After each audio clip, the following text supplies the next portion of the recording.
So mayroong hinatak sa atin dito mga katropa na Mio Graves. Yung problema ng motor ni boss ay hindi umaandar at nagkakaroon siya ng error 1. Yung unang nangyari dito, nagpalit ng battery, umandar yung motor, makalipas ng 2 araw, nalubat yung kanyang motor, tapos dinala uli sa shop na pinaggawan sa barkada natin. Nagpalit sila ng battery, umandar, tapos bigla na lang namatay yung kanyang motor. At may lumalabas na dito na error 1. Wala siyang battery indicator. Kung mapapansin nyo, blanco yung battery indicator niya. At maya maya may lalabas dito na error 1. Katulad nito, may error 1 na. So kapag may error 1 mga katropa, syempre walang push button kahit na tadyakan. At gentle, tadyakan nga natin to muna yung motor ni boss. Kahit na tadyakan, hindi aandar. At syempre, pag error 1, ang madalas na mangyari dyan, walang kuryente at walang fuel pump. Gentle, subukan natin yung spark plug cap. Tapos tignan natin yung kuryente niya. Sige, tadyak. Walang kuryenteng lalabas. Basta mayroong error 1 niya mga katropa, ang kasunod na mawawala dyan, kuryente, tsaka fuel pump. So ano ba yung dahilan bakit nagkaroon ng error 1? Kung sakaling maka-encounter nyo yung ganitong klaseng problema, na mayroong error 1 sa inyong motor at walang fuel pump, walang kuryente, hindi naman tayo basta-basta magpapalit ng computer box. Kundi dito lang tayo sa kanyang starter relay. Ito. So sa starter relay mga katropa, meron tayo dyang blue na mayroong lining na red. Tapos itong isa naman ay blue na mayroong lining na red, yung mataba. Dapat kapag tineslate natin yan na sinusi natin, dapat mayroong supply yung ating blue na mayroong lining na red na mataba. Kasi pag walang supply yan, ibig sabihin wala siyang supply din sa ECU or hindi niya masusupply ng positive yung ECU, magkakaroon siya ng error 1 at syempre yung kanyang voltahe ay blanco.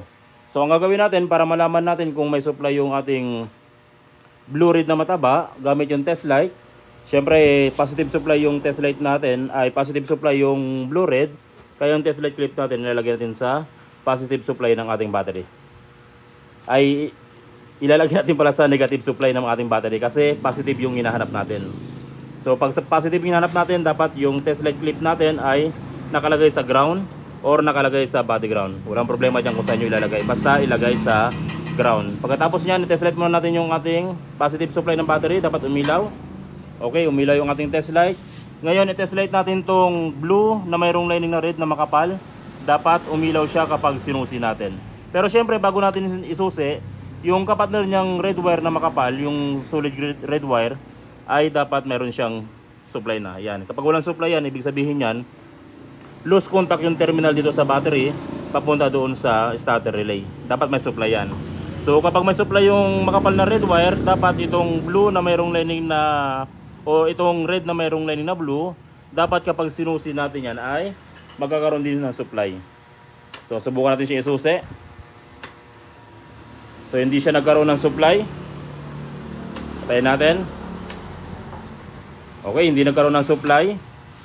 Kapag hindi nagkaroon ng supply mga katropa, ang tendency niyan, hindi rin nagkakarga yung motor at hindi rin mabubuhay yung ating computer box. Pangalawang i-check natin dito mga katropa, dapat itong blue na mayroong lining na red, yung manipis na wire na ito, blue red, dyan tayo itaas mo nga para makita nila. Ito, yung blue red na manipis na wire na yan, dapat kapag sinusi mo rin yan, ay magkakaroon ng supply yung ating test light. Subukan natin isusi. So wala siyang supply. Ang ibig sabihin niyan, mula doon sa computer box hanggang papunta rito sa blue na mayroong lining na red, yung maliit na wire dito sa ating relay ay hindi nagsusupply. So ang nangyari diyan kasi minsan, ang issue ng mga ganitong Gravis, yung supply sa ating computer box papunta dito sa relay ay nawawala or hindi siya nagsusupply. Yun yung common na problema niya. So para masolusyonan natin yung mga katropa, yung blue na mayroong lining na black, ay blue na mayroong lining na red, gentle, hukayin mo yan. Puputulin na natin yung mga katropa, tapos ilalagay natin sa accessory wire o sa light brown ng ating motor. Dapat pag sinusi mo yung susian, masusupply ng positive supply yung ating blue na mayroong lining na red. Sige gentle. Lagyan mo ng wire to.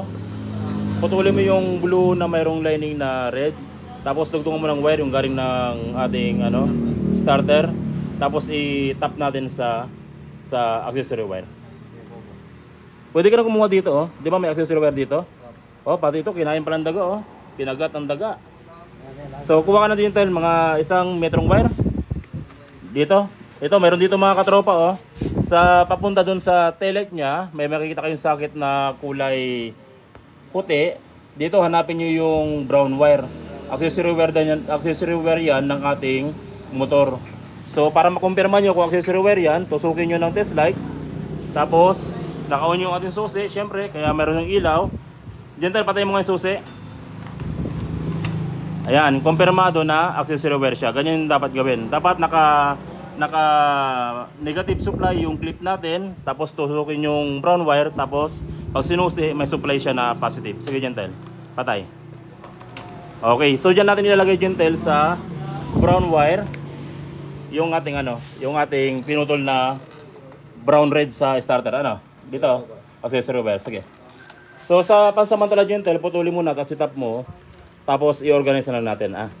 Sige. Putol na dyan. So ang ginagawa natin dito mga katropa ay bypass na lang. Yun. Yung blue, red. Sige, putulin mo yan. Putulin mo na yung blue, red. Ayan, tapos lagyan mo ng wire. Okay, naputol diretso. Matalas yung aming bagong bago. Sige, mag-tap ka dyan. Mamaya muna siya i-tape. Testing muna natin. Madalas kasi kapag error 1, ang madalas na napagbibintangan, lalo na pag complete yung wiring, yung computer box na. Pero ito, totoo naman talaga na may sira yung computer box kasi yung blue-red, computer box yung nagsusupply dyan para mabuhay yung ating starter relay. Ngayon, ang nagiging problema, si computer box, nawawala yung supply niya papunta rito. Kaya instead na magpalit kayo ng computer box or para makatipid kayo, ito yung gagawin natin. Magbabypass tayo ng wiring papunta sa accessory wire. Brown wire. O ilagay mo sa accessory. Yung brown wire natin pag Yamaha, accessory yan.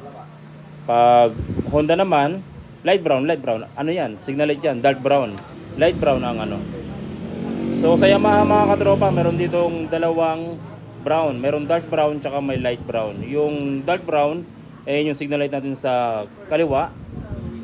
Yung light brown, yun naman yung ating accessory wire. Diyan natin ilalagay sa light brown. Huwag kayong magkakamali dyan. Sige, tap.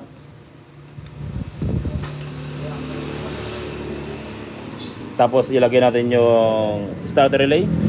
Mamaya muna tape. Testing muna natin kung it's alive na yung motor ni boss. Okay, starter relay niya ilagay mo. Saan yung starter relay?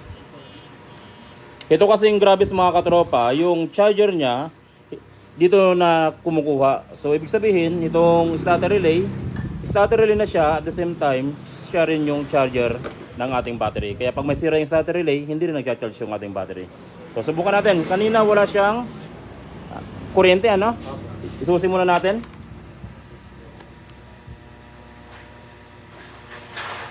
Oops. Tignan mo nga. Ay, mo, tanggalin mo yung itap mo ulit sa Huwag mo nang putulin yan. Yung brown, subukan mo. Huwag na natin siyang putulin. Ito mga katropa, actual na pagto-troubleshoot.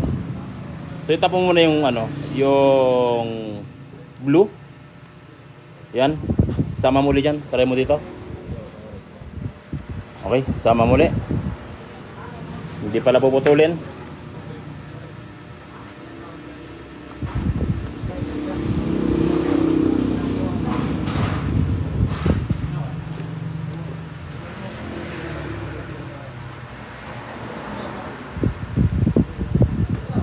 Okay, testing kung mabubuhay na.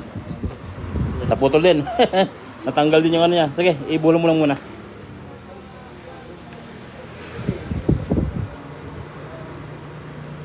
Tignan natin kung mawawala ng error 1. Once nawala ng error 1 mga katropa, solve na yung ating problema sa motor. Okay na? Okay na? Susin natin. Okay, meron na siyang battery indicator. Napaka-importante na magkaroon ng battery indicator para mabuhay yung ating ECU, or ibig sabihin buhay ng ating ECU dahil nagkaroon na siya ng battery indicator. Next, gentle, subukan natin siyang tadyakan kung may kuryente na.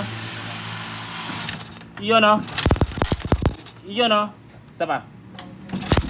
Iyon o. Sige, ilagay mo itong ano, yung spark plug cap. So ito pala mga katropa, hindi natin puputulin to. At yung nakaraan ba, nakaraan, hindi pinutulan. Hindi po. Ano, medyo nalito tayo doon. So hindi puputulin yung blue, red. Magtap lang kayo ng wire sa blue, red, tapos itap nyo sa accessory. Yun lang pala yung ginawa namin nakaraan na pumunta rito. Grabis din. So issue ng grabis to mga katropa. Kaya pag naka-encounter kayo ng error 1, ganun lang yung gagawin nyo, magtap kayo. Pero kung ayaw nyo magtap, magpalit kayo ng buong ECU. Magkano yung ECU nang binili ng customer nakaraan? Mga 5,000, 6,000? Oo, ganyan boss. 6,000, ganun ano. So isusin natin. Okay, may battery indicator siya para tandaan na buhay na yung ating ECU. At syempre, pag may battery indicator, hindi na rin nalabas yung error 1. Subukan ni Panda rin. It's alive! So ligtas si boss sa sa computer box. Pero ito, yung pagbabypass nito, paraan lang to para hindi tayo bumili ng ECU. Pero ang totoo, kung sakaling ayaw nyo mag-bypass, syempre bumili kayo ng ECU. Pero kung nagbabudget kayo at gusto nyo makatipid, bypass ang gagawin natin. So ito, 13.8, ibig sabihin nagkakarga na yung motor ni boss. Pag nirevolution natin, medyo bumababa siya kasi medyo low-bat na yung motor ni boss.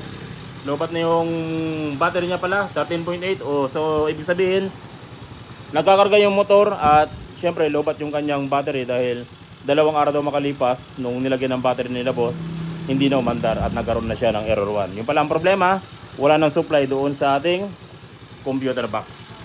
Okay na. It's alive na. Alright. Patayin natin. Subukan natin yung push button kung gagana. 12.9. Sabi, nagkarga na yung battery ni boss, ano? Push button. Yan, oh. It's alive! So yun ang mga katropa, kung sakaling may na-encounter kayo ng ganitong klaseng problema sa inyong motor, nag-error 1, walang kuryente, walang fuel pump, ito lang yung mga dapat nyong gawin para makatipid kayo at makaiwas gastos ang inyong customer. So yun ang mga katropa, maraming salamat sa walang sawang pagsuporta sa ating channel. Sana tuwing nanonood kayo ng ating video, marami kayo natutunan na nagagamit nyo sa inyong panganap buhay or sa inyong pag-DIY. Maraming salamat mga katropa. God bless. At syempre, ingat palagi sa pagwa-wiring.